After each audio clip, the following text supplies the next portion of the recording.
Good morning, everybody. How are you all today? Not great. Great. Just good. Great. He's the only one who's great. I'm great. Well, whenever you come to the house of God, we should always be great. Amen. Whether you are hurting, you are crying, or you are deep in the ditch, whatever is your situation, in the house of God there is always fullness of joy. So in the fullness of joy, you will always laugh like a little baby, forgetting all your sorrows. Amen? And that's what God is going to do for you this morning. Let's all arise for a word of prayer. Let's lift up our eyes, lift up our heads, and look unto the living God.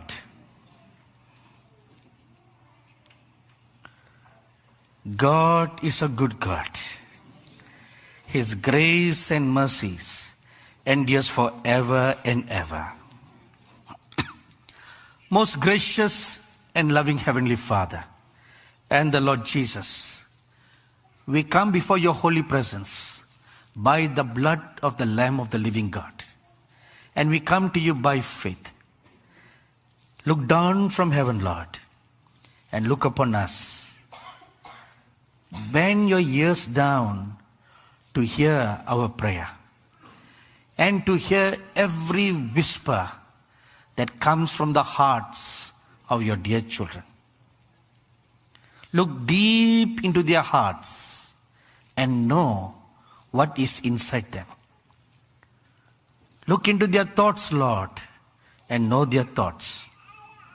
And I pray right now, Spirit of the living God, open their hearts, open their ears, give them an understanding heart and a listening ear, and give them the faith to believe and apply their hearts.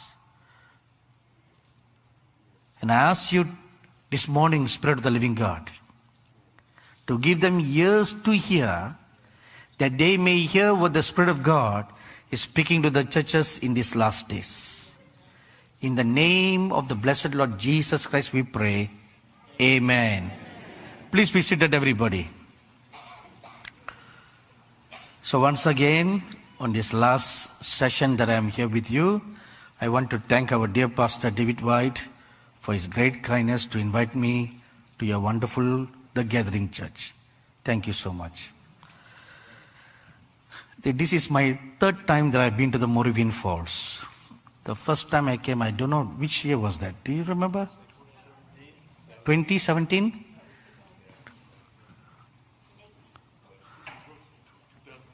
2008, wow. 2008. Do you know a man of God who lives nearby called Stephen Brooks? So he invited me first for their convention. We stayed here in Moravian Falls, but the convention was held in a different place. And the second time was to the Gathering Church, and this is the third time. Whether there'll be a fourth time or not, I don't know. Oh, twice? Here twice? So this is the third time. Ah, okay. Thank you, Jerry. Thank you. See? Good to have you sitting right in the front. Just like Shirley keep on reminding her husband what to say next. So you are reminding me what I should. Today you are seated right here, in case I just call you, huh? All right. Let's get to serious business now. All right? Now when you come into the house, some house rules first. When you come into the house of God, please make sure all your mobile phones are switched off. You are here to hear the word of God. You are here to hear God speaking to your pastor. I'm just a guest speaker today, but your pastor is here every week to minister to you. And you don't want to hear what another man is speaking to you through a mobile phone or you don't want to be busy texting or surfing. If you like to do that, you should go out and do that, not sit here and do it. See, the moment we will learn to reverence God's glory, then you will see God's glory. Until then, no matter how much you sing the roof come down, no matter how much you pray, nothing will happen. Not even a slightest spark of a flame will appear in your church. Because God is holy. And the holiness of God cannot dwell with filthiness. Even the slightest bit of filthiness, it will expunge His glorious presence. They cannot come. If He comes, every one of you will die. So for your sake, God does not come. And even if He comes, it is the least of His presence. Just the least of His presence that comes. So we must learn to honor God, reverence His glory.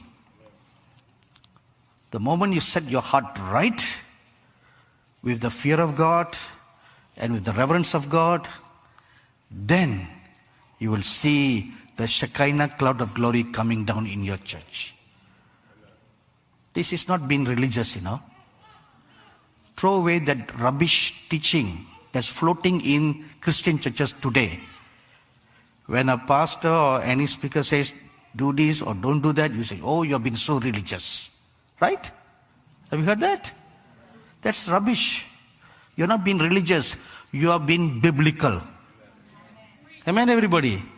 It's been biblical. The Bible calls us to fear God. It's a holy God. It's not your everyday friend.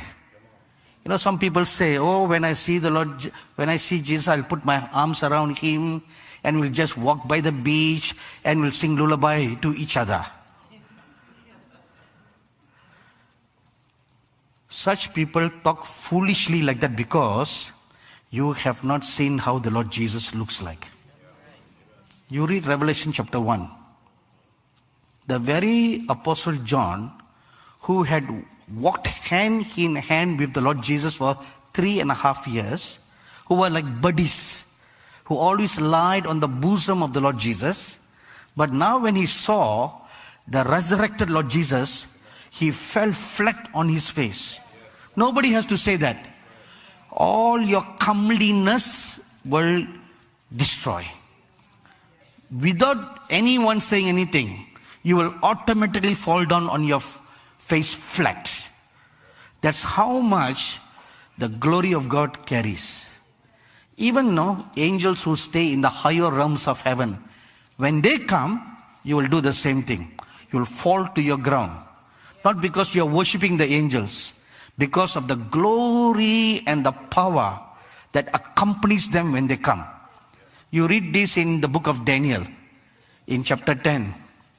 When an angel, a mighty angel, comes and stands before the prophet Daniel, he falls down flat. He couldn't stand up because of the awesome power that the angels carry. We are flesh. No flesh can enter into the kingdom of heaven. The scripture says that, right? Flesh and blood cannot inherit the kingdom of heaven, and no flesh can glory before the presence of God. So the day that the corporate church will learn to reverence God and fear God, that is the day you will see the Shekinah glory coming into your church. That's the day. So you must purpose in your heart, we want to seek the face of God. Amen. And don't just simply say, I want to seek the face of God. Then you need to also put away sin. So this is the message that I bring to you from the presence of God this morning. My message is entitled, The Seraphim Are Coming.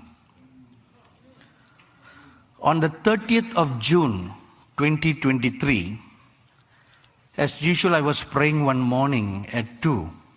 I was in South Korea in a prayer mountain, the northern part of South Korea.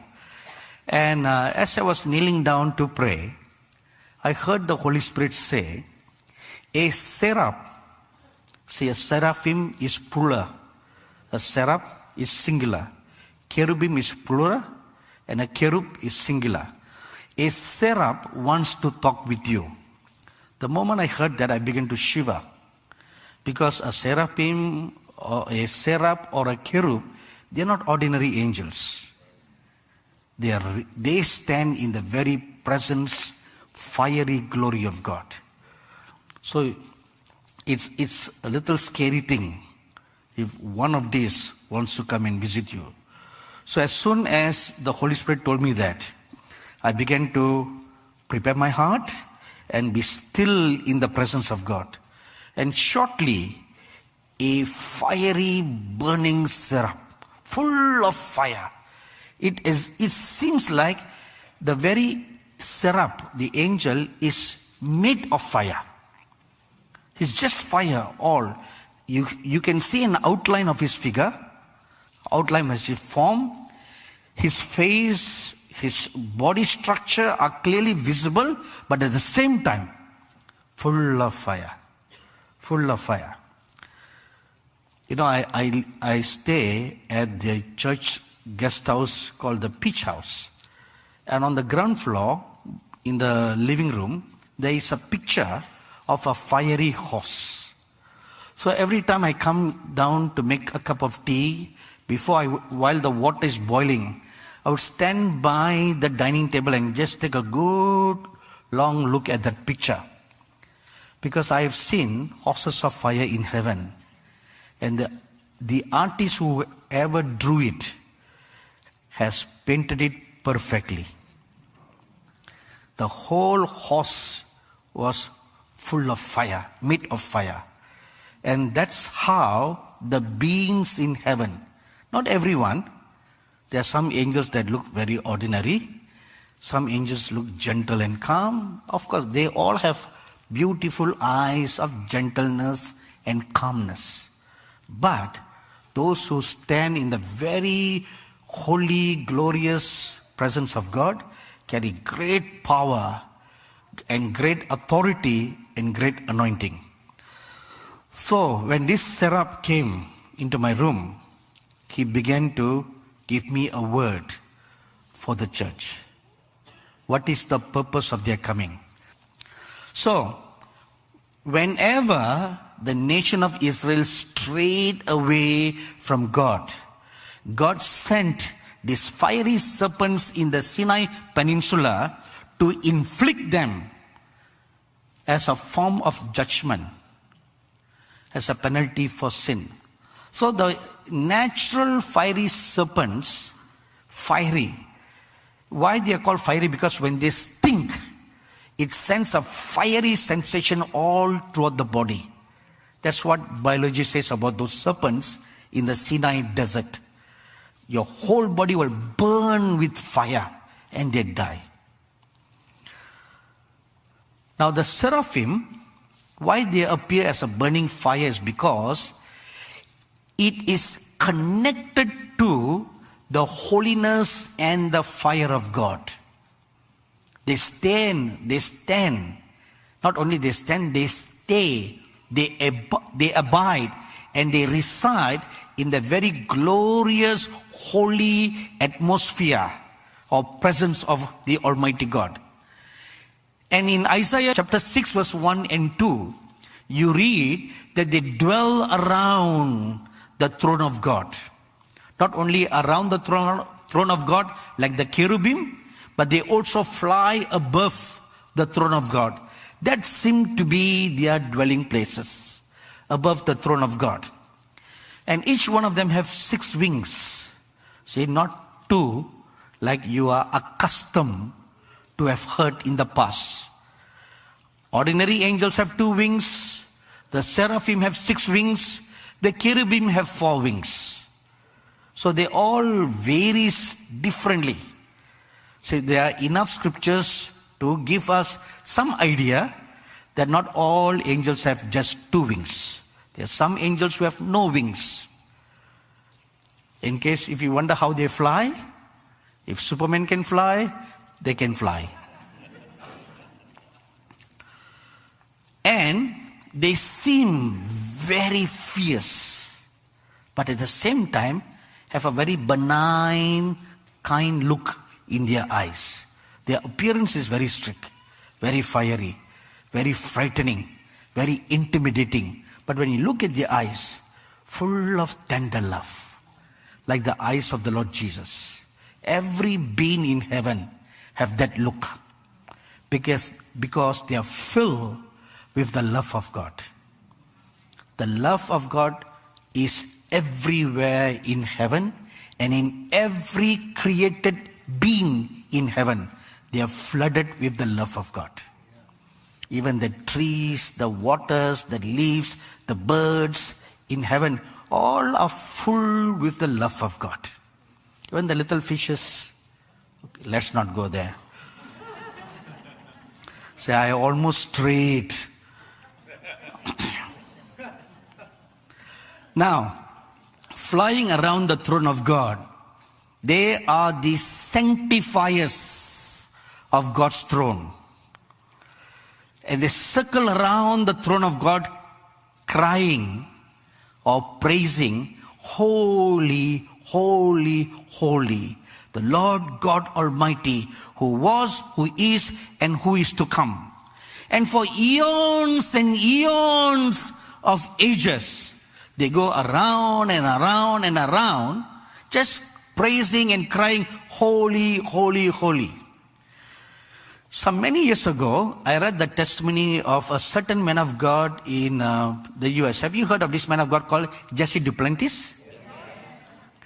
This brother Jesse Duplantis had a once-in-a-lifetime experience of being caught up to heaven. So he describes this in his book.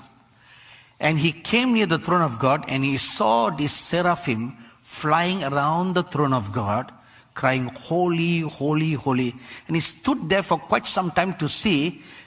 They flew non-stop, just crying, holy, holy, holy. So after some time, he got tired of watching them. You know, in your Sunday service, if you keep on repeating a song again and again and again, soon you'll get tired, right? And you feel bored. Why sing this song again and again and again? Come on, change the song. Right? You'll feel that, you know. So, Jesse Duplantis felt that, and then he asked his attending angel, why do they just simply go around saying one word again and again? Don't they have other words to say? See, this is how we humans think. See, even when you go to heaven, you think like that. Because you are still in your unsanctified mind. But when you die and go to heaven, it's different. You'll be totally changed. But people who have visitations to heaven in present lives, their minds are still in the unregenerate mind, and it thinks very human level. So the attending angel very calmly explained to him why they are praising God with the same sentence again and again. So let me demonstrate to you like this. So in the end, they go around, let's suppose this is the throne of God, right? When they fly around, they look at God and they see a facet of His character and they get so excited, claim, holy, holy, holy.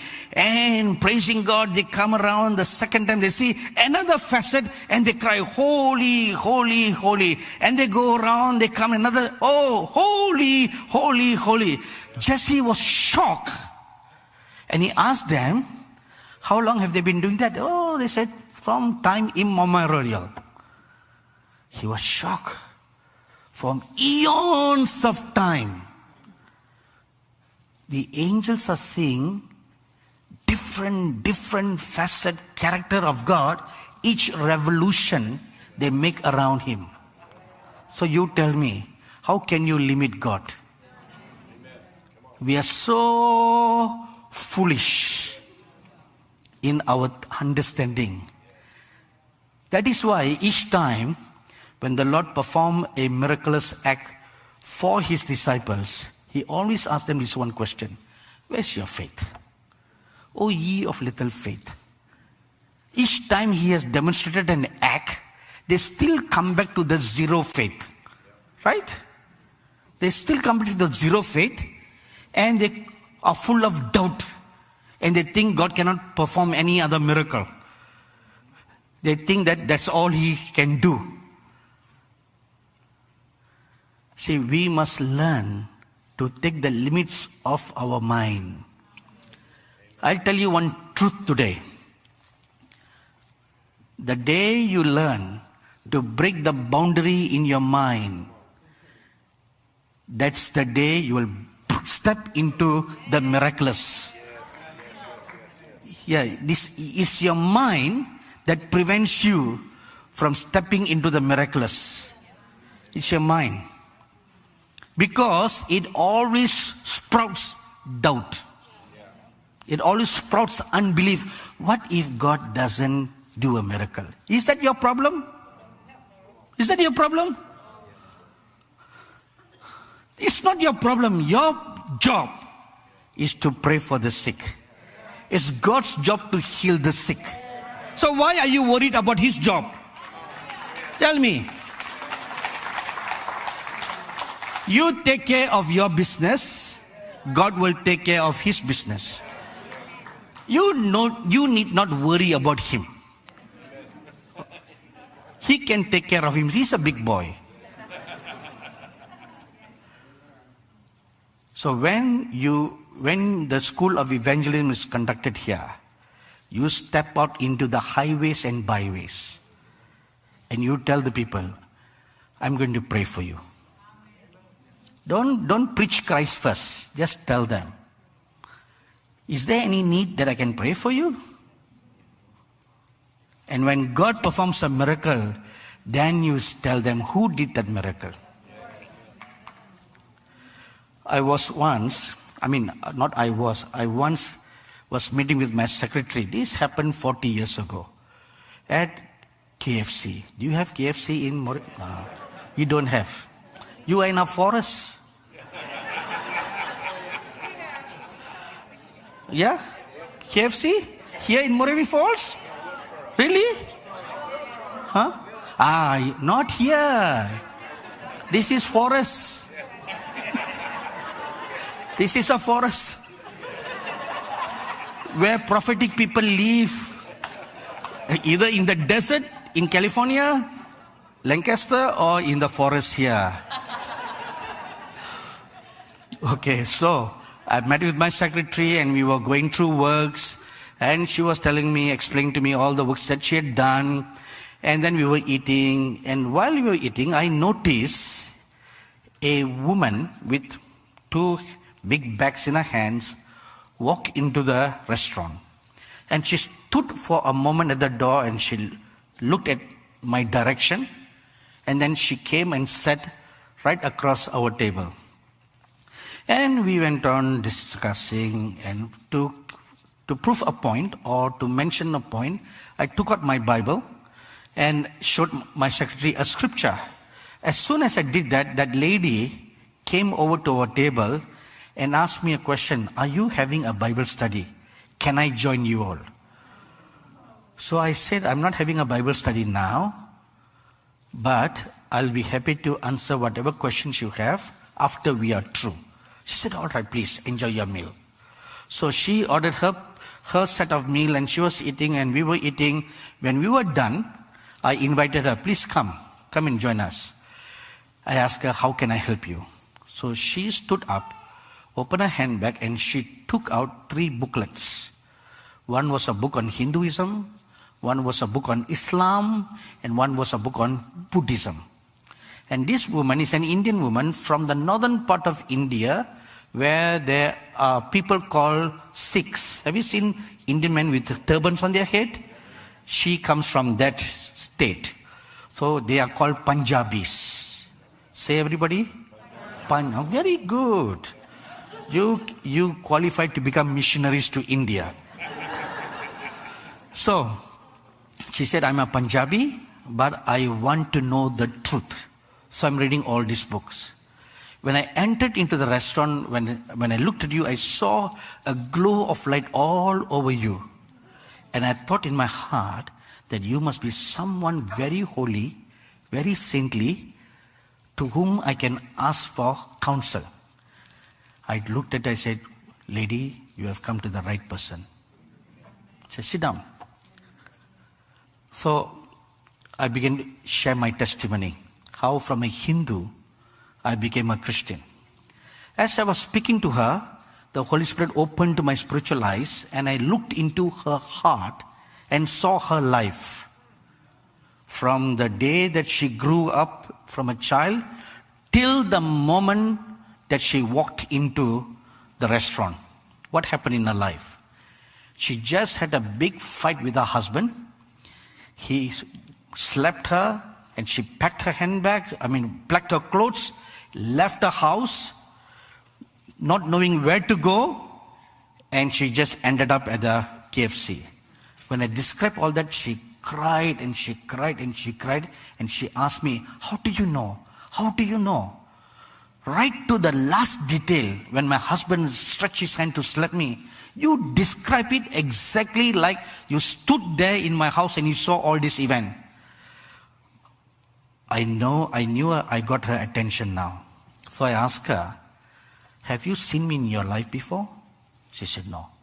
Do you think I have seen you? She said, no chance. Then how did I know all this? She said, that's what I'm asking you. How do you know? I said, there is a God called Jesus Christ. He knows all about your life. And I explained to her about the Lord Jesus Christ. And right there in KFC, she accepted Jesus Christ as a Savior. Not in a church, right there, in the highways and in the byways. She accepted the Lord Jesus Christ as a Savior. So you need the gifts of the Holy Spirit. Not just the preaching of the word, but the accompanying signs and wonders and miracles. When you step out by faith, when you stretch your hand by faith, miracles will take place. Amen. All you have to do is one thing. Crucify this dumb brain. Crucify it. Refuse to entertain any unbelief. Just say in your heart, Lord, I'm going to obey your word. I'm going to lay hands on the sick and pray for them. And it's your job to heal the sick. Amen. Amen. One of your church member, who's the wife of the youth leader, she's a Bhutanese girl from DK, right? Where is she? Kanchachuri. Where is she? Far away in the nursery. Okay, far away. Every person I called, they are nowhere. It's okay, it's okay. You know, when I first went to her country, she was a 5-year-old girl. When I spoke in her church, she was a 5-year-old girl who saw me when I came to her church, and she narrated the incident to me when the first night that I came and she cooked for me. And she grew up attending all our youth conferences in India, got filled in the Holy Spirit, got charged up in the Spirit, received the fire of God in our meetings. So today I have an investment in your church.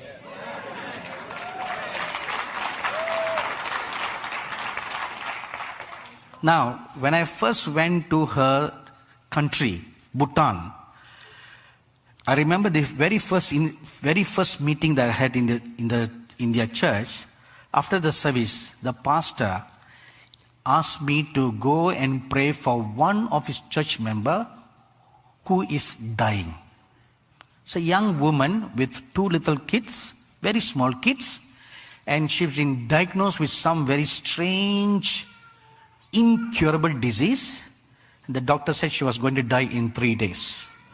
So when the pastor took me to the hospital, I saw this woman frail and skinny.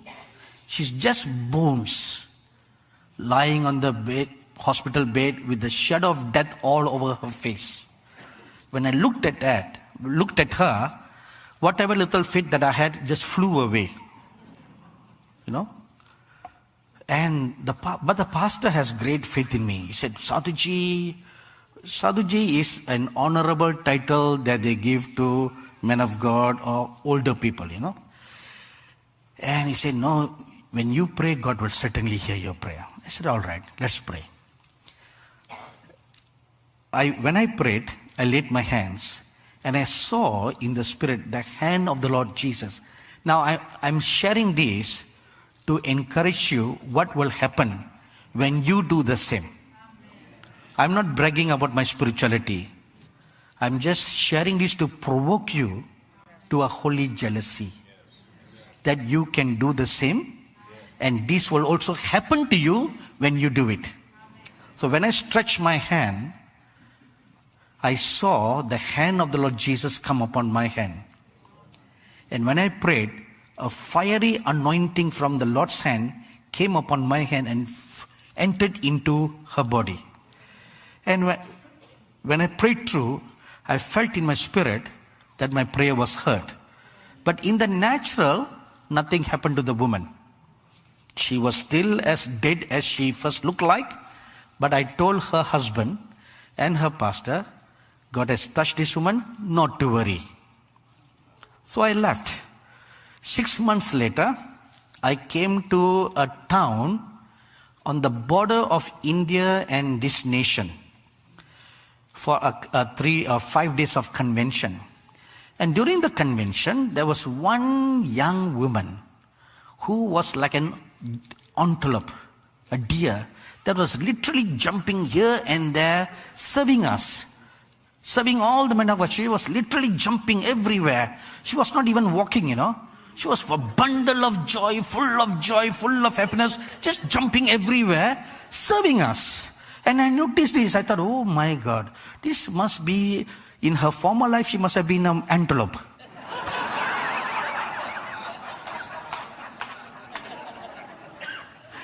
Now, don't go out saying that I believe. Don't quote me out of context. Don't cut that portion and post on YouTube.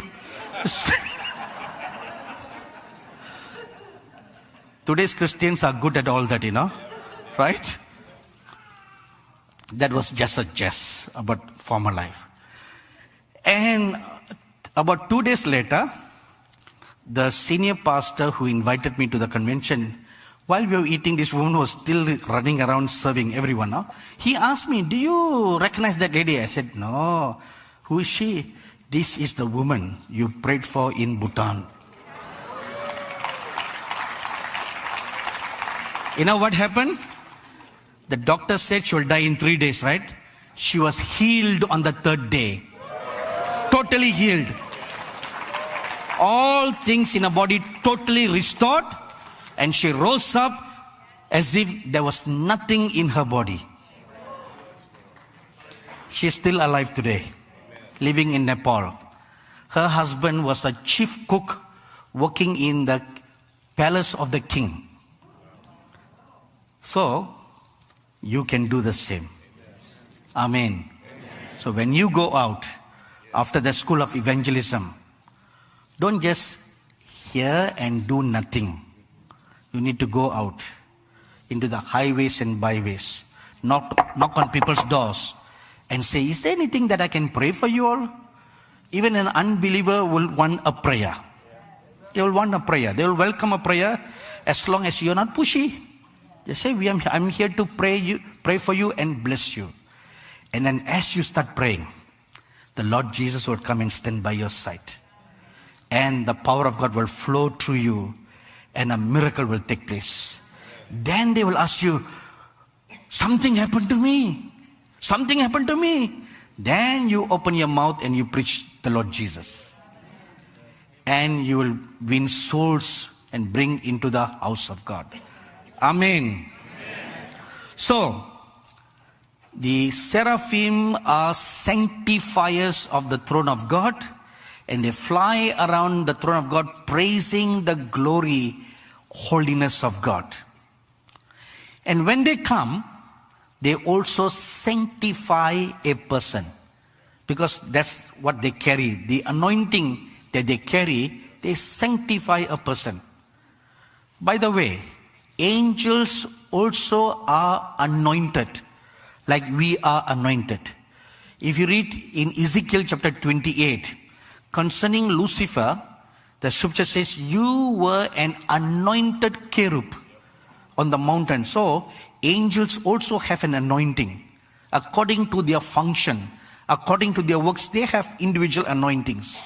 So, the anointing upon a seraphim is to impart holiness, to sanctify a person, bring them to a place of sanctification, cleanliness, holiness. And they, like the cherubim, walk on coals of fire in the secret places of God. There is a place in heaven, according to Ezekiel chapter 28 verse 14, where it's called a place full of coals of fire. And for some secret reason, which is not explicitly mentioned in the Bible, cherubim, like Lucifer before he fell, they walk on the coals of fire. Why they walk on that, I do not know yet, but I'm praying to find that out. When they find that out, when I come a few years later next time, I will share with you. If you have the faith to believe. I'm sure by then you'll be full of faith to believe. Now the seraph, from now onwards, I'm going to share with you verbatim what they spoke to me. So every word that I'm going to read to you now is what I transcribed very quickly when they spoke to me. Now the seraph spoke to me. We dwell in the holy presence of God. And that is the reason why we appear as burning fire. Once, in Exodus chapter 34, you read that when the prophet Moses came down from the mount of God, his face shone with light, right? So, I was always curious to know how did that happen. So once I had the privilege in the heavenly realm to meet with the Saint Moses, and I asked him this question. I said, sir, how is it that your face glowed with light when you were talking with God? He said, when I saw God, he appeared as a consuming ball of light and fire. And I was in his presence for 40 days and 40 nights. That is earth time, which means it's a continuous stretch, non-stop. Day and night, no sleep, no rest, no breaks, continuous stretch. See, when you are in the presence of God or in the heavenly realm, time does not exist. It doesn't exist. On earth time, it was 40 days and 40 nights, but in heaven, it will be just minutes. Minutes. We once had a speaker at our conference in Israel, an American lady from Kansas. She is the one that I mentioned yesterday who had an experience in hell.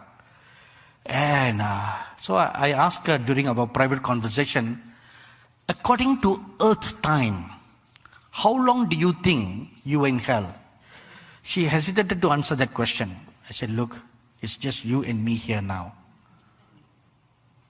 Just please tell me frankly. She said, my pastor told me not to mention all that publicly. I said, your pastor gave you wrong counsel? And after a little prodding, she said 70 years.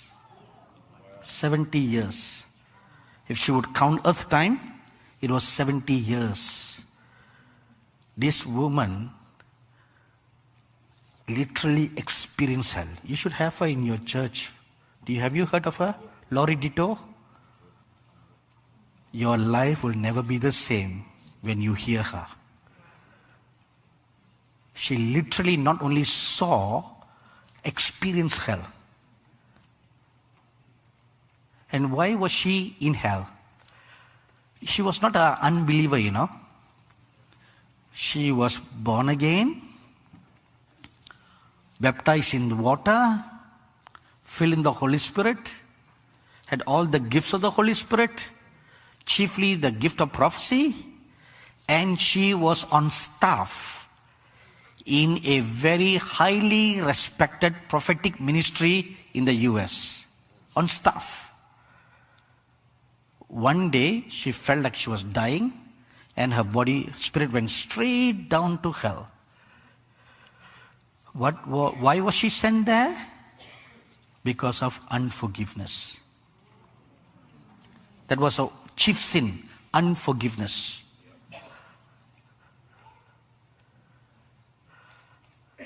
Remember the scripture where the Lord said, if you will not forgive another, your Father in heaven will not forgive you.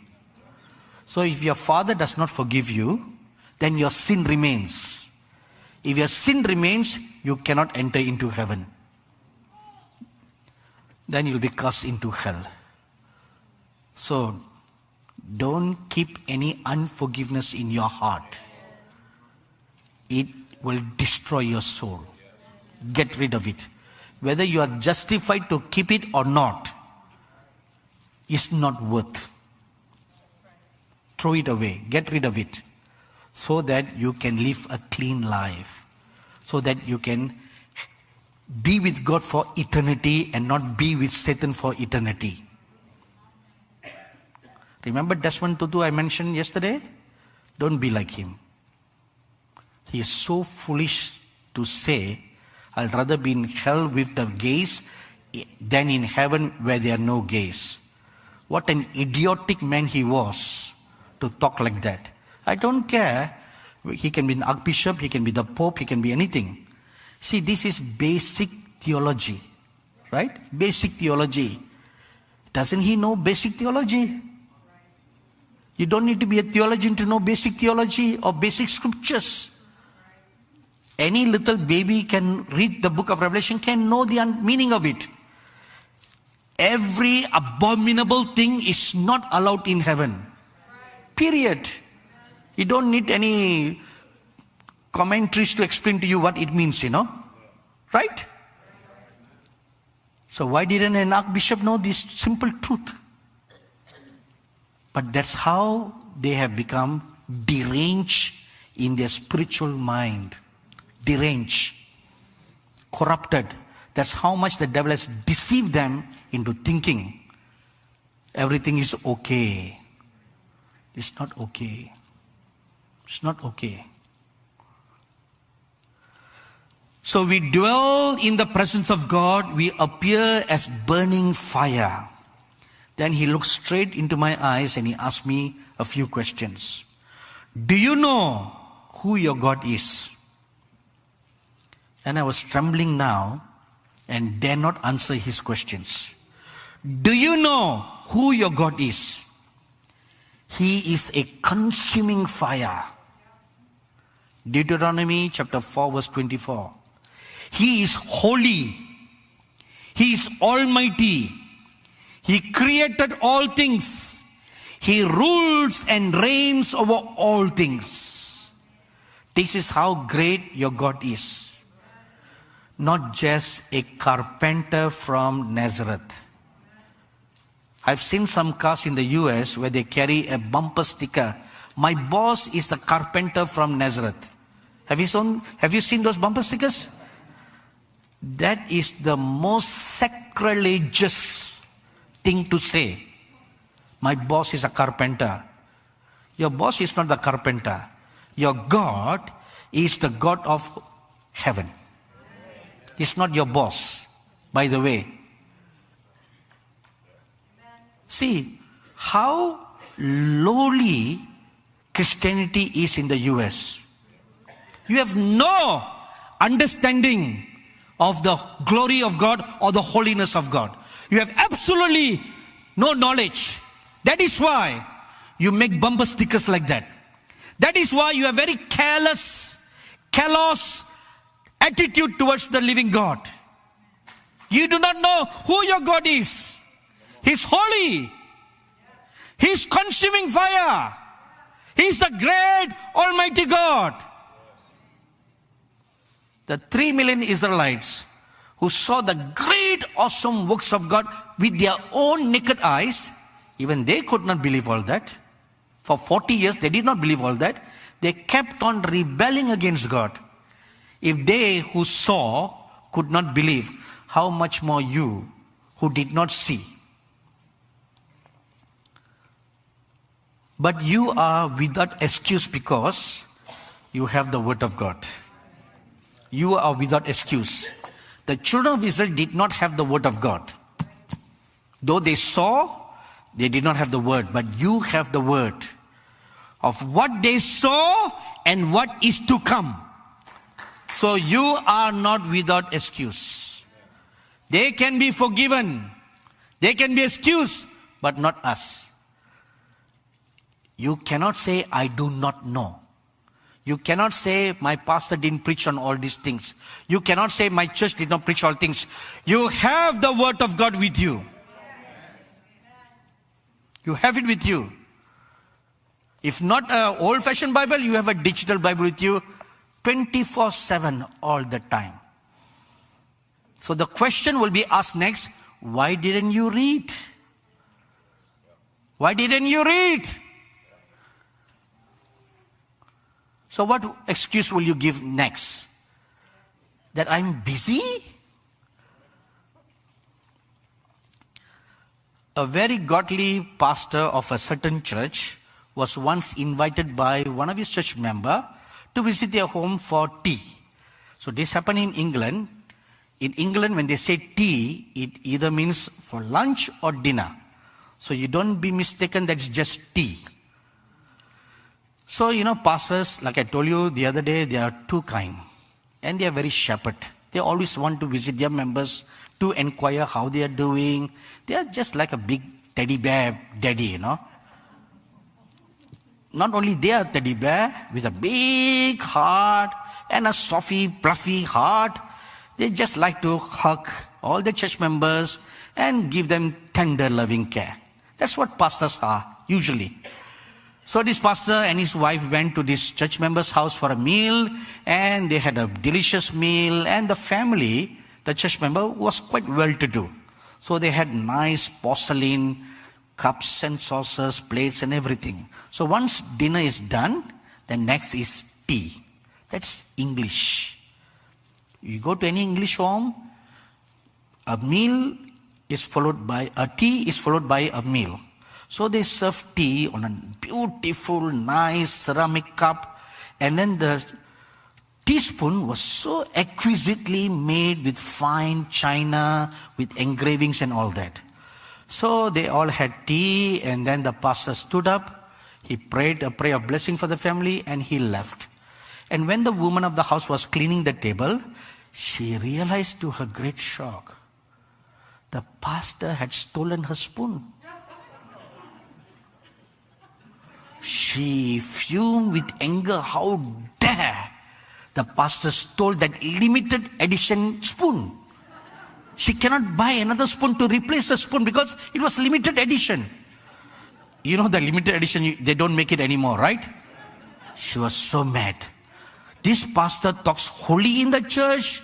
He says, thou shalt not steal, and he himself has stolen. She was so mad. She told her husband, look, the pastor has stolen. And she took a picture of the missing spoon. And she was going to post it on Facebook. My pastor the thief.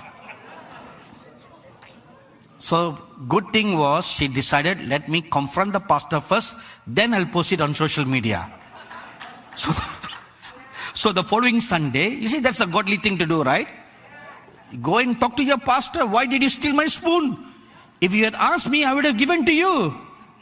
So the following Sunday, she sat in the church, and when the pastor got up to preach, she could not hear him. She was just boiling with anger. When she looked at him, she remembered thief. The word written all over his forehead, thief. And somehow, she did not have the heart to confront the pastor. See, in the Anglican church or in the Methodist church, the pastor will stand at the doorway to greet all the church members as they are leaving, So when the pastor came when she crossed by and the pastor stretched his hand to shake the hand, she just walked away. She was angry, So she thought, okay, the next Sunday I'm going to confront the pastor. And the next Sunday came and she did not confront the pastor. 10 months passed by. But her anger was still there. Anger was still there. So finally, after 10 months, she decided enough is enough. Let me settle the score today. This Sunday, I'm going to confront the pastor for good. And sure enough, she did that. So when the pastor shook her hand, she held his hand tightly so that he will not run away. And she said, Pastor, why did you steal my teaspoon? During the 10 months, the pastor went to many people's house. So he was wondering, what spoon? Which house? Which meal? And this lady recounted that day, what food she cooked. She could remember what dishes she cooked that day. After 10 months. Amazing memories women have. Huh? So, then the pastor, yes, I remember. And he looked at her and he said, my dear sister, I did not take your spoon, I left it in your Bible.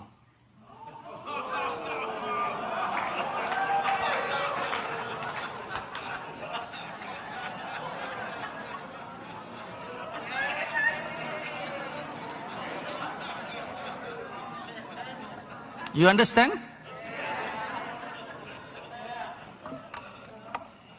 For 10 months, the Bible was lying on the table and she did not open the Bible. Which means she never read the Bible at all. Never read the Bible at all. So the pastor purposely left the teaspoon inside the Bible to see whether she reads her Bible or not. It was 10 months that day, but how many years was it? Right? How many years was it? So do people do today in the church. You come with free hands, you sit in the church because scriptures are flashed on the screen. So why carry a Bible for? You may be like that woman who never opened your Bible. So people of God, I say to you with love today, the question will be asked you, why didn't you read? The question will be asked you, why didn't you read? Not did you hurt? Not that. Not did you hurt? The question is, why didn't you read? You are without excuse. Without excuse. The next thing the seraph said is, we are coming to cleanse the churches. That is their chief work. Isaiah chapter 4 verse 4. When the Lord shall have washed away the filth of the daughters of Zion, and shall have purged the blood of Jerusalem from the midst thereof, by the spirit of judgment and by the spirit of burning. That's the word seraph there. This is their work. Cleansing, washing, purging, refining, purifying. When they come, they will cleanse the churches. When we come and stand, we will command holiness in the church. That's their work. Those who respond in repentance will be cleansed and sanctified. An example, Isaiah chapter 6 verses 1 to 7. When the prophet Isaiah saw the glory of God, he was so deeply convicted of something that was still lacking in him. And he cried out to God. See, the prophet Isaiah was a good man, a prophet of God. But there were some areas in his life that was still not dealt with. Now, take note of that. He was a good man. He was a prophet of God. He saw visions of God, heard from God, flowed in the gifts of the Holy Spirit. He stood in the office of a prophet. Yet, there were some areas of his life that were not dealt with. That is why he cried, I'm a man of unclean lips. Watch what you say. Watch what you say. Do you use your lips to bless people or curse people? Do you use your lips to talk good about others or criticize, gossip, backbite, murmur? What do you use your lips for? Watch your lips. You may need to pray like how Prophet Isaiah prayed, cleanse my lips. So as soon as he prayed that, we read this in Isaiah chapter 6 verse 5. A seraph came flying in an instant from the glorious presence of God with a coal of fire in his hands. He took that coal of fire from the altar of God. You read about the altar of God in heaven in Revelation chapter 8, verse 1, 2, and 3. All the furniture that God asked the prophet Moses to make were replicas of the true in heaven. So the coal of fire he put on the lips of the prophet Isaiah and he cleansed them and sanctified them. I personally had an experience like this on the April the 15th of this year, 2023, while I was praying and repenting of some of my sins and shortcomings. As I was doing that, I saw a seraph come and stand before me. He appeared totally full of light. The light is not like the color of the light that you see on the bulbs that come from the tube lights, like that, It is lightning white, unadulterated color of the light. Unadulterated light, lightning, fire. And as soon as he stood before me, I felt a cleansing and sanctifying wave come from that seraph all over me. It came upon my head and went all down my feet, cleaning, sanctifying, and refining me. That is the work of the seraphim. When they come, they will sanctify a believer. They will sanctify a church. We will cause, now the first I read was, when we come, we will command holiness in the church. Those who respond in repentance, this is first category. Category 1, those who respond in repentance will be cleansed and sanctified. Category 2, if you don't respond in repentance, then we will come to cause to remove such people who desecrate the temple of God. They'll be removed. Let me give you 2 examples. Leviticus chapter 10 verses 1 to 5. Of the 4 sons of Aaron, 2 of them, Nadab and Abihu, they were, listen carefully, they were washed, meaning water baptism. They were anointed, meaning they were filled in the Holy Spirit. And they wore the garment of the priesthood. So they were called. So called, washed, sanctified, anointed, serving in the ministry. Yet, when they did something that they were not told to do, or they were not called to do, they were in the right place but doing the wrong thing. Fire came from the presence of God and killed them. Only that day when the seraph came and explained to me the scripture, then I understood where the fire came from. All the years I used to wonder, where did the fire come from? This is example number 1. Example number 2, Acts chapter 5, verses 1 to 10. A couple called Ananias and Sapphira They lied in the presence of the Holy Spirit. Boldly lied. Even though, now listen, even though the Apostle Peter gave them opportunity to repent. He asked them, are you really sure? That was an opportunity for them to recant the lie. If Ananias had recanted the lie, he would have been alive. But he again, the second time, he chose to lie. Why? So that he can have his name right on the top of the board. Ananias donated so much of money for the church building fund. He wanted a name, wanted a fame, because Barnabas had earlier sold all his property and gave it to the apostle. So the apostle Peter read out what Barnabas did.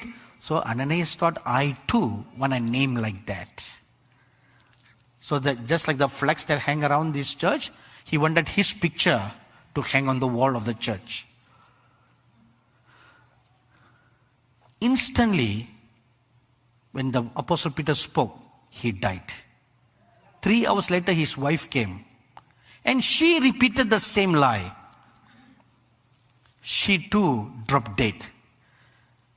That is, these angels who spew fire from their lips. We remove such people by our sanctifying fire. You know, something happened about 5 years ago when I first went to Tanzania, and never in my life have I given a strict warning message to a church or to a congregation for 3 days in a row. Even I wondered, how is it that my voice has changed? I was like roaring like a lion for 3 entire days. And the message was against false prophets. False prophets in the nation and false prophets in Africa. I always like to be a gentleman, never call up by names. But that day, the Lord told me, name them. Name the false prophets in the nation. And one of the message was, if you do not repent, you will fall dead while you are in the pulpit. Even if you are young, you will drop dead, but the doctors will diagnose that you died of heart attack. 1 week later, several pastors began to die one by one. One by one. The pastor who invited me sent me all the record. And all those pastors died while they were preaching. Suddenly they clutched their heart and they dropped dead. And sure enough, medical science said they died of heart attack. But now I know what really happened. It was a seraphim who comes and stands there and they spew fire from their mouth.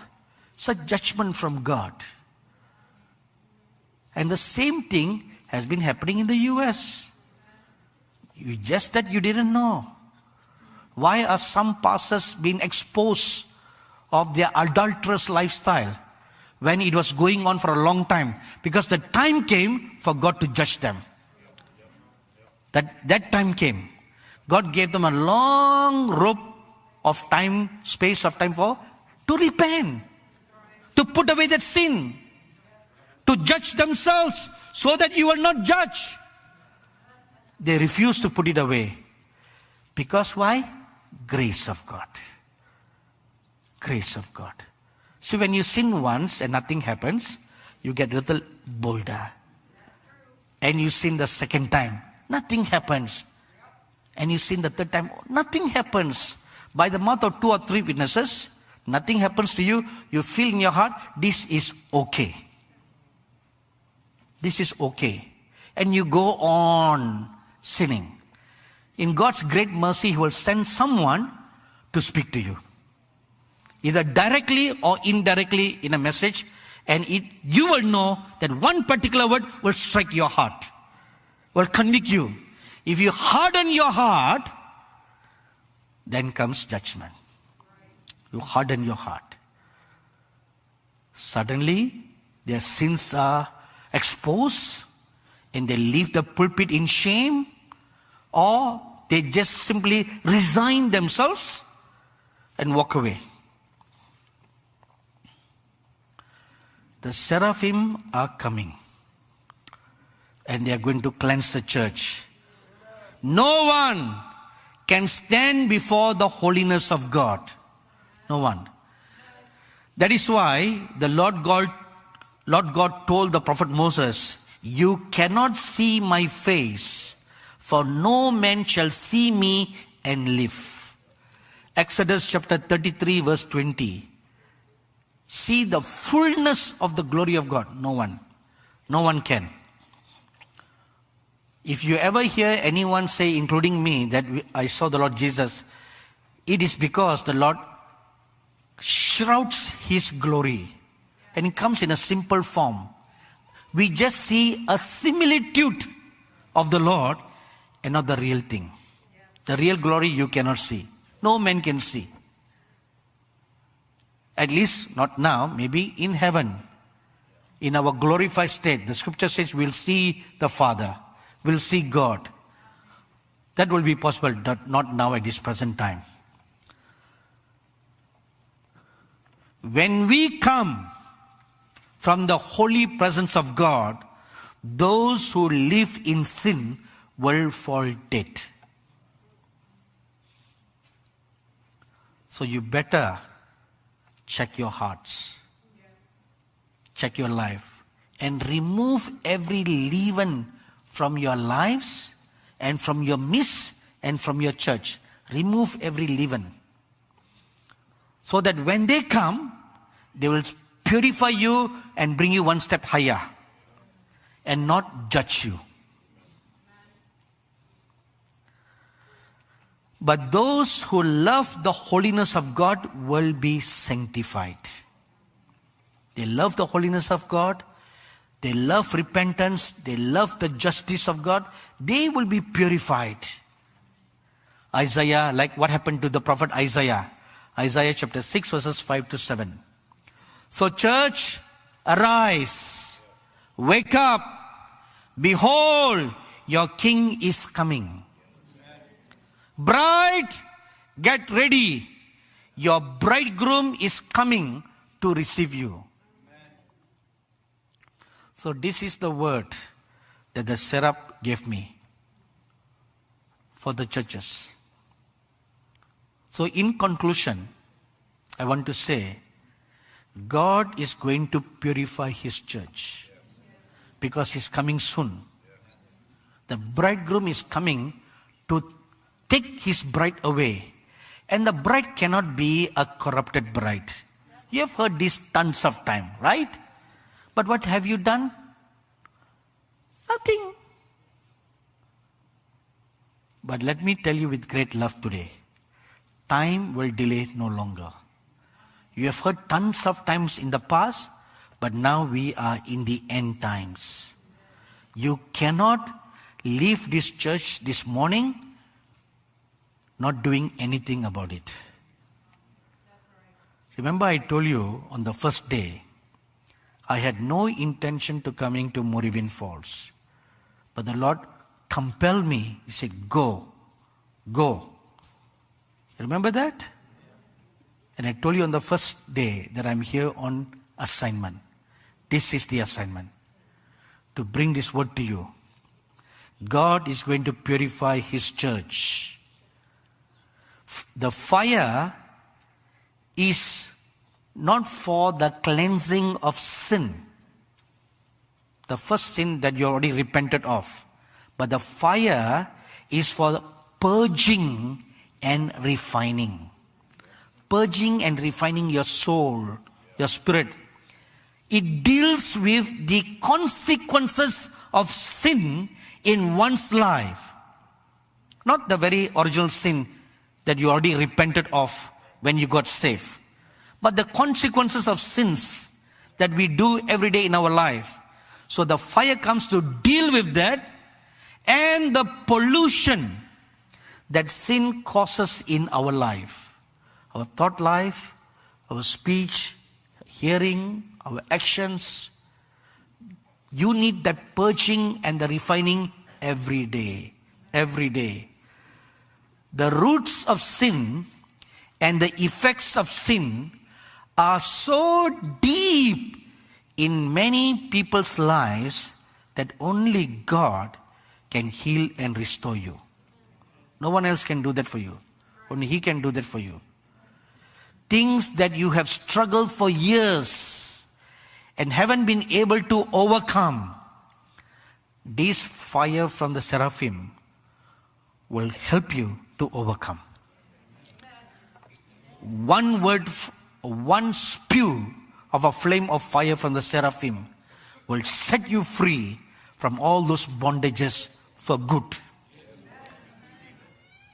This transformation is much needed as we enter into these last days.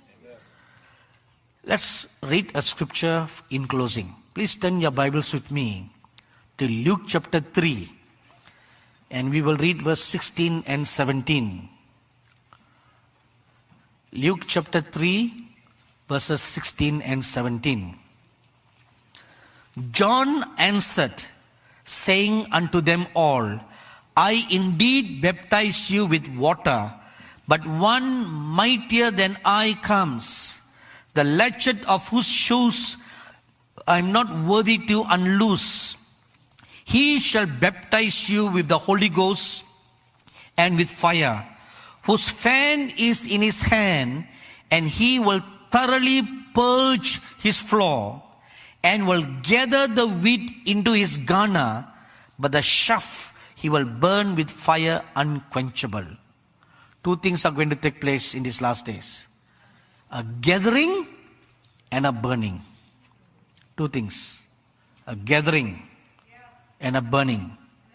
So this afternoon, as we kneel to pray, you are going to make a choice. Whether you're going to be gathered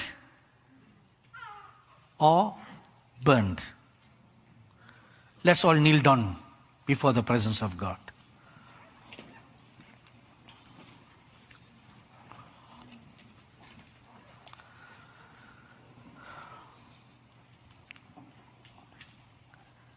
Then sings my soul,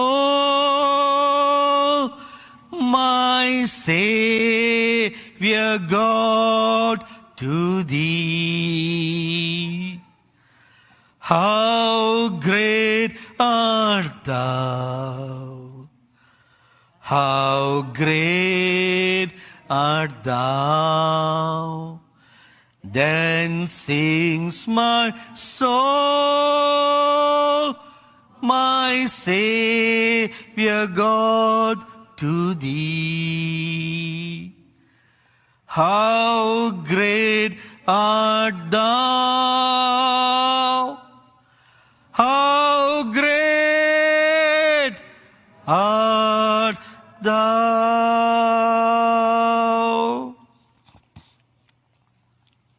People of God, as you kneel down before the presence of the living God, check your heart.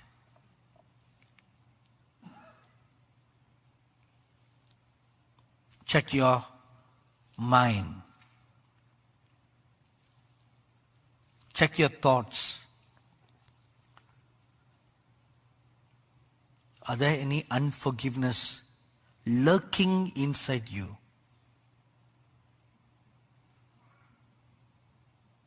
Are there any things you're holding against another? Are there some secret sins you're still practicing in your life that no one knows? Are there some bondages in your life, addictions in your life that you struggle to overcome? Confess them today. Today is your day of deliverance. Today is your day of sanctification.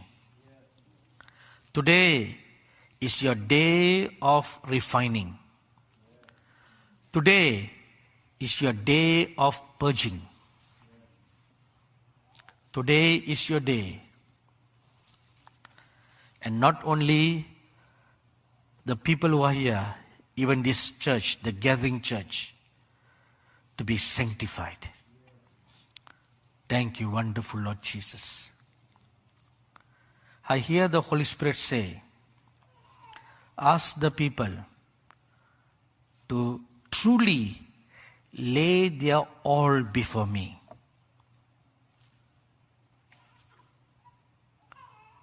Search deep down into your heart and look for hidden sins, hidden leaven inside you. Pride, arrogance, stubbornness, whatever is deeply hidden inside you. You know that. You don't need any prophetic words to come to you. You know your heart. Confess them now.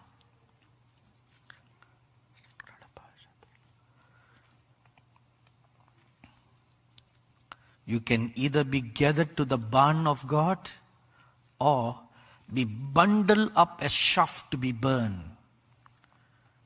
It's your choosing today. So confess. Confess. Set your heart right before God. You take it out from your heart and lay it down at the feet of the Lord. And the syrup will stand beside you and burn you.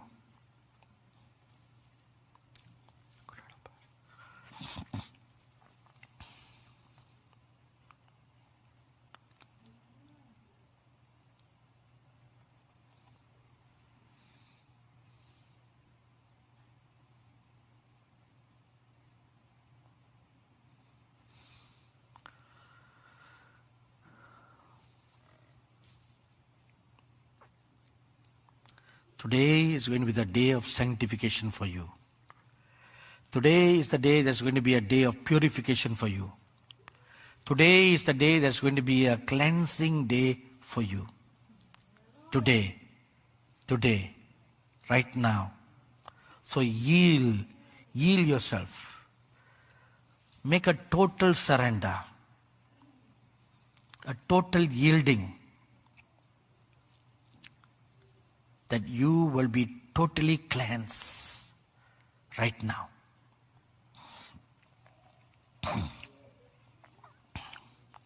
You should not be like Nadab and Abihu, who were doing the wrong thing, doing a wrong ministry that they were not called by God to do. They were in the right place, but doing the wrong thing. You should not be like Ananias and Sapphira, lips that are unclean because they lied. You should not be a double-minded person, unstable in your ways.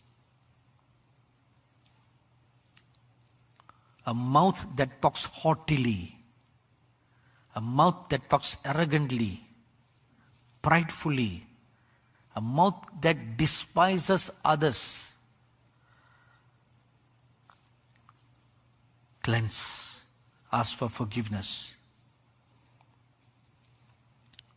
Have your hands done righteous works or unrighteous works?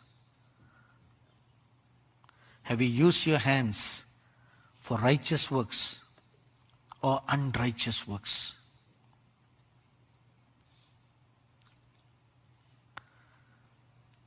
I see right now flaming fires hovering over the top of this church right now. And I see many seraphim all lined up from one end of the wall near the ceiling right up to another end of the wall. They are ready, and they are lifting up their hands. There appears like a sword in their hands, and the sword is also full of fire, a flaming sword. And I can clearly see their bodies. It's full of fire, full of fire. They are ready to come. They're standing here, ready to come down in your midst to sanctify you, to cut you from your bondages. Thank you, Lord Jesus. I see them coming down right now. Several of them are already down now. As you yield, they are coming down. Thank you. Thank you, wonderful Holy Spirit. Thank you, wonderful Holy Spirit. I ask you, Holy Spirit, you are the one who is asking the seraphim to come and to cleanse the people of God. So now I ask you, Holy Spirit, give the command that they will all come down and go among the people of God, starting from the pastor of this church and all the way down to the lowest person in the church. Can somebody have all the children be brought into this church right now? Quickly, please. Lord, I pray now. Let your seraphim move among each and every one of them right now, Lord. Right now. From the first person of this church, the pastor, right to the baby in this church. Let your sanctifying fire flow all over them right now. Thank you. In answer to my prayer, I see all the seraphim now standing at every place in this church. Every place. And among you. So yield yourself. Yield yourself. And I pray right now, Spirit of the living God, let the fires from the seraphim come upon the people of God. Let them feel the burning fire come all over them right now. Let them feel the fire flow from the crown of their head to the sole of their feet right now. Right now. I pray in the name of the Lord Jesus. Let your people tangibly feel the physical fire sweeping all over them. Even upon the little children, Lord. I pray right now. Let your fires, purging fires, refining fires, cleansing fires come all over the little ones. All over them. All over them. Let their lips be burned. Let their eyes be burned. Let their ears be burned. Sanctify them. Let their hands be burned. I pray, Spirit of the living God, let them feel in physical form, tangibly, the fire of God all over them. Thank you, Lord. Give them an experience like they've never experienced in their life before, right now. Right now. Thank you, wonderful Lord Jesus.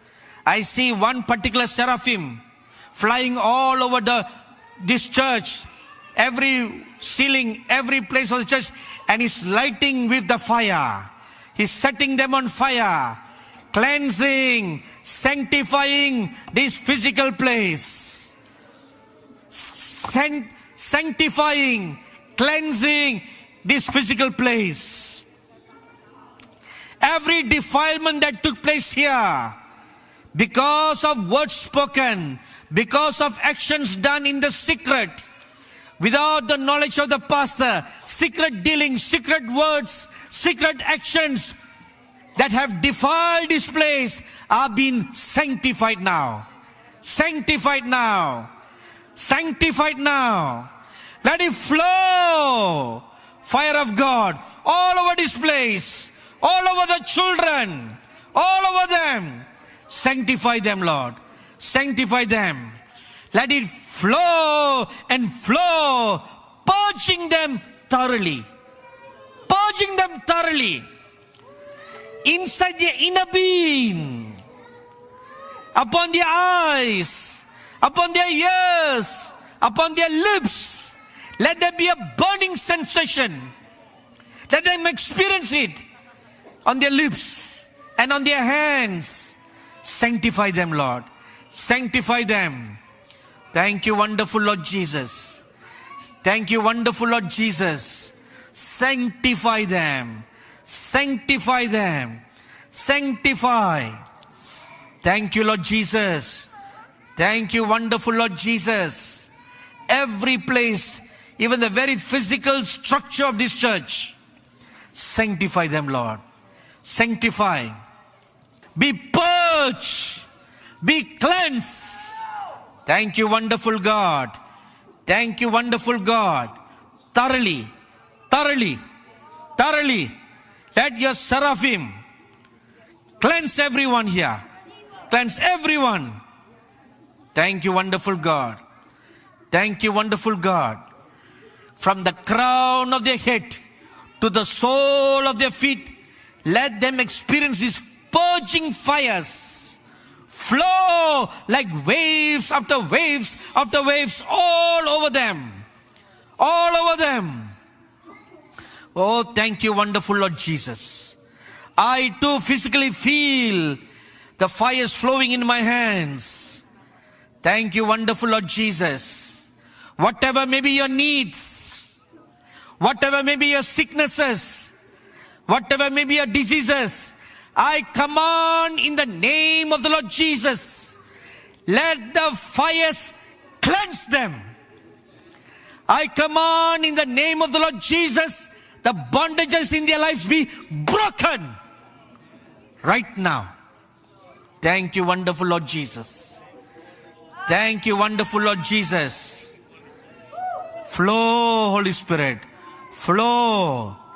This is not enough, Holy Spirit. This is not enough. I pray for another wave. In the name of the Lord Jesus. In the name of the Lord Jesus. In the name of the Lord Jesus. Fires flow. Flow. All over them. All over them. All over them. Like ocean waves. Like cloud, billows of cloud. Let the fires flow. All over them. All over them. All over them. All over them. All over them. Let them be thoroughly purged. Thank you, Holy Spirit. Keep on flowing. Keep on flowing. Flow into the innermost being. The innermost. The innermost. Sanctify them. Sanctify their eyes. Sanctify their eyes. And even the eyes of their spirit. Sanctify the eyes of the spirit, that they will be able to see spiritually from this day onwards. Thank you, wonderful God. Thank you, wonderful God. Oh, glorious God. Oh, glorious God. Oh, glorious God. Thank you, Lord Jesus. Thank you, Lord Jesus. Thank you, Holy Father.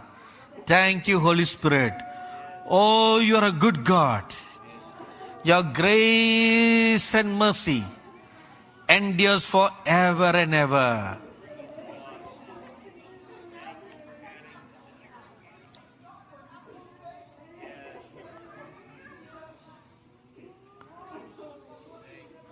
Come on, lift up your holy hands. Talk to your Father in the Spirit for a moment now. You may stand to your feet if you like. Just lift up your holy hands. Talk to your Father in the Spirit, in unknown tongues for a moment now. Come on, speak to the Lord right now. Speak to Him right now. Today His cleansing fires, His sanctifying fires is in this midst. Those who are filled in the Spirit, speak in the Spirit right now. There is a blanket of holiness that is in this place. The fear of the Lord is in this place.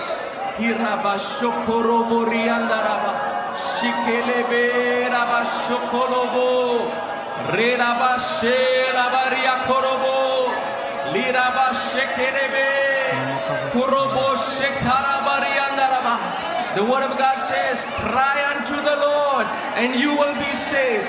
Today, as you cry unto the Lord, as you open up your mouth and you speak in the Spirit, every bondage, every addiction is broken over your lives in Jesus' Amen. name.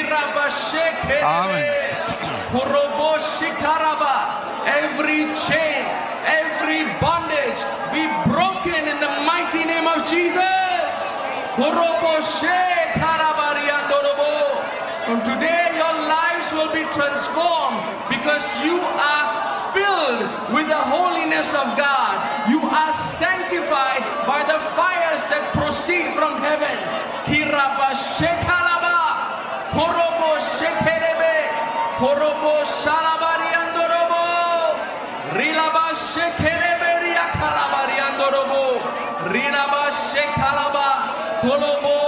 Every sickness, every disease that has been caused by the bondage of sin be broken right now in Amen. Jesus' name. Let there be healing that takes place right now in the mighty name of Jesus.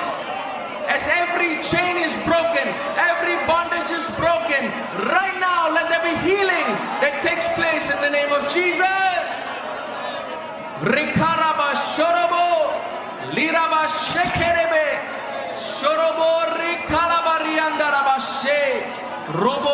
Thank you, Lord, for eyes are being opened. Spiritual eyes are being opened, and blindness, every veil that is over the eyes of the people are being removed right now in Jesus' name.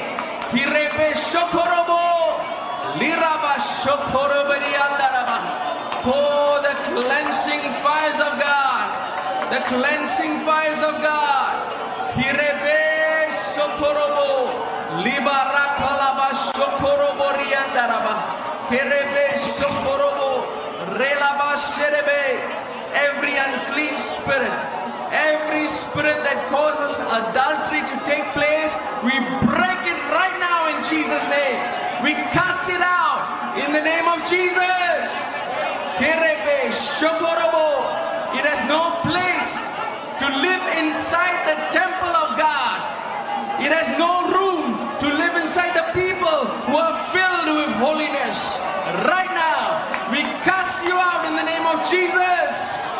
Kirebe shokolobo riandaraba, kolobo shikaraba riandaraba, kolomoria kalabarianderebe, rikorobo shokorobo riandaraba. Thank you, Jesus. Thank you, Lord. Thank you, Father.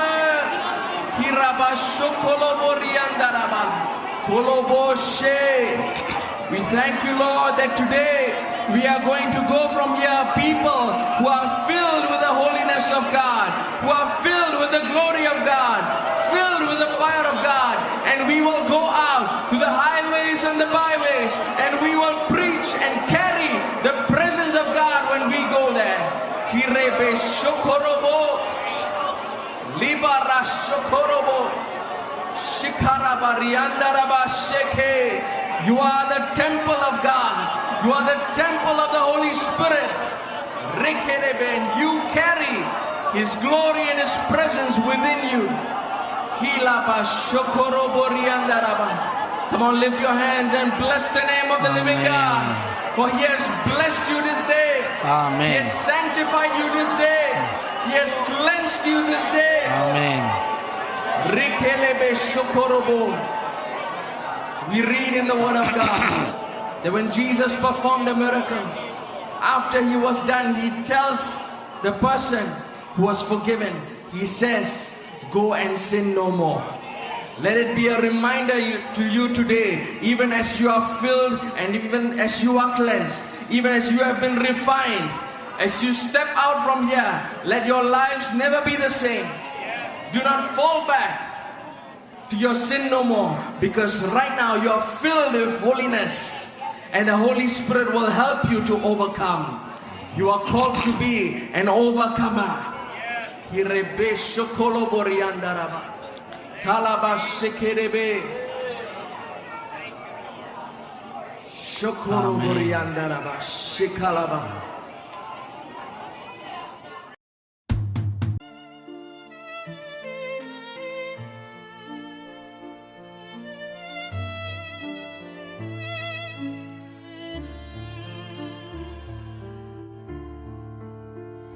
Beneath the stars we whisper dreams. A violin plays soft, it seems. The night unfolds its velvet wings. We dance on air like fancy things. A crescendo builds with every beat. Our hearts, they dance in perfect heat. The world is ours in silent screams. We're floating high on whispering dreams. Together we are one sweet song. The night won't be too late, too long.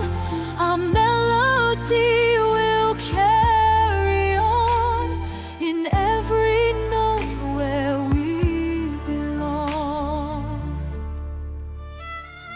The orchestra, it swells to life. The strings, they cut the dark like a knife. Your voice an echo in my soul. In every verse we find the goal. Oh, violins, they cry so pure.